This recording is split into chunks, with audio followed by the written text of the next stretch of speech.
ব্যবসা শুরু করতে চান অথচ পুঁজি কম, গাছপালা আর সবুজে ভালোবাসা আছে? তাহলে এই ভিডিওটা আপনার জন্য। আজ আমরা এসেছি আরামবাগের এক ছোট্ট নার্সারি, যেখানে তাপস পাত্র দাদা খুব অল্প খরচে গড়ে তুলেছেন এক সুন্দর স্বপ্ন, গঙ্গোত্রী নার্সারি।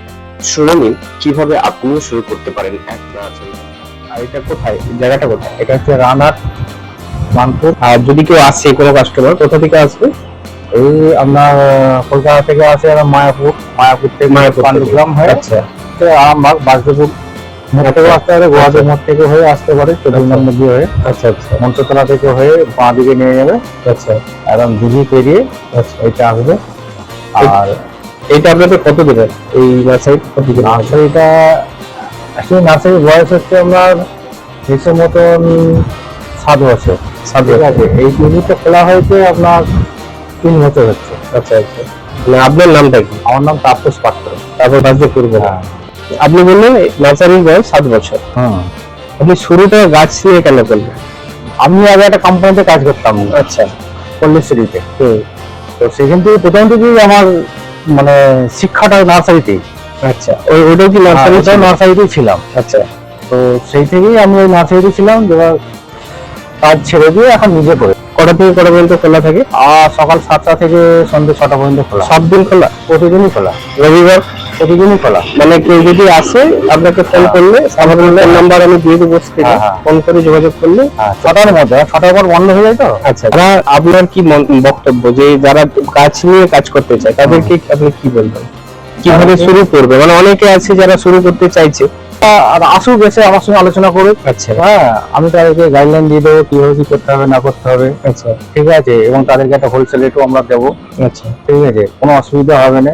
কোনো সমস্যা হলে সে আমাকে বলতে পারবে, সে এই প্রবলেম হচ্ছে, কি হচ্ছে না হচ্ছে, বা তার আগে কাস্টমারকে তারা গাছ দেবে, তাদের কি সমস্যা হচ্ছে, তার আগে নিয়ে এসে আমাকে বললে তার সমস্যার সমাধান করে দিতে পারবো আমরা। আচ্ছা, একটা নার্সারি ব্যবসা শুরু করতে গেলে ধরুন একদম কিছু জানে না বা কিছু, তার কত পুঁজির দরকার? তো পুঁজিটা হচ্ছে মেনলি তার ব্যক্তিগত ব্যাপার। সে আপনার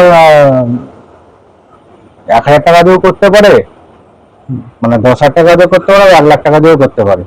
1000 টাকা দিয়ে যে শুরু করবে তাকে আপনি কিভাবে শুরু করতে পারবেন? আগে তাকে জানতে হবে সে কি রকম ভাবে করতে চাইছে ব্যবসাটা। আচ্ছা, সে যদি ব্যবসাটাকে সেইভাবে করতে চাইছে তার উপর ডিপেন্ড করবে, তার উপর আমি তাকে সাজেশনটা দেবো। হয়তো কাস্টমারকে বাড়িতে দিয়ে এলো, এইভাবে দিয়ে এলো, এ করতে পারে, কিংবা হয়তো কোনো অর্ডার, ছোটখাটো অর্ডার নিয়ে এলো, সে নিয়ে এসে সাপ্লাই করতে পারে। আচ্ছা, এইভাবে করতে পারে। ইনডোর প্ল্যান নিয়ে তো একটা সেগমেন্ট করা যেতেই পারে। ইনডোর প্ল্যান নিয়ে যদি কেউ কাজ করতে চায় সেটা কিভাবে হতে পারে? একইভাবে ইনডোর প্ল্যান্টের যে কোনো ব্যবসা করা হয়, আপনাকে সমস্ত রকমের গাছ নিয়েই থাকতে হবে। ইনডোর, আউটডোর, সমস্ত রকম ফল ফুল, ফরেস্ট, সমস্ত রকম নিয়েই তাকে একটা কাউন্টারও করেছে। তার কাউন্টারে সমস্ত রকমের সব প্রজাতির গাছই রাখা দরকার। আচ্ছা, কাস্টমার কখন কোন গাছটা খুঁজবে, কাস্টমারকে তো ফিরিয়ে লাভ নেই, আর তাকে সেই পরিমাণে তাকে সে পরিষেবাটা দেওয়াটাই হচ্ছে তার প্রথম লক্ষ্য থাকবে। সেইভাবেই তাকে আপনার গাছ এখান থেকে কালেকশন করে নিয়ে গিয়ে তাকে রাখতে হবে কাউন্টারে। আচ্ছা, যাতে সে পেয়ে না যায়। শুরুটা সে যে পুঁজি নিয়েই করুক না কেন, তার মার্কেটটা তাকে আগে সাজাতে হবে, তারপর আপনার সাথে আলোচনা করে সে এখান থেকে গাছ কালেকশন করে নিতে পারে। গল্প তাপস দাদার মতো আরো অনেকেই পারছেন, তাহলে আপনি পারবেন না কেন? ব্যবসার শুরুটা ছোট হতে পারে, কিন্তু চিন্তাটা হোক বড়।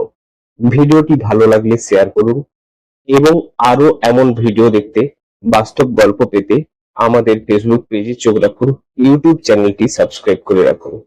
ধন্যবাদ।